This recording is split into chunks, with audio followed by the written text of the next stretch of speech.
வாய்க்குள்ளே கட்ட வேண்டாம். வாய்க்குள்ளே கட்ட வேண்டாம், எடுக்கும்போது கட்டிக்கலாம். ஏன்னா அது தூக்கும்போது துணி வச்சு தூக்கிக்கலாம்.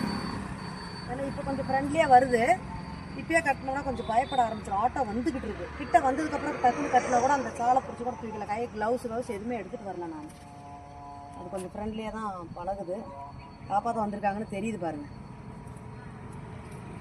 பா, இவங்க தான் நம்ம சிஸ்டர், என்னுடைய அக்கா, என்னுடைய சொந்த சகோதரி. இவங்களும் பெட் லவர் தான். இந்த ஜீவன்கள் மேலே வீட்டில் முயல் குட்டி, கிளி, இன்னும் நிறைய இதுகளெல்லாம் வளர்த்துக்கிட்டு இருக்காங்க. இப்போது இந்த ஜீவனுக்கு ஒரு ஹெல்ப் பண்ணணும், கூட வானது வந்துட்டாங்க. இப்போ இதை எடுத்துக்கொண்டே ஹாஸ்பிட்டலில் ட்ரீட்மெண்ட்டுக்கு ஒப்படைக்கிற வரைக்கும் என் கூட சப்போர்ட் பண்ணுறேன்னு சொல்லியிருக்காங்க.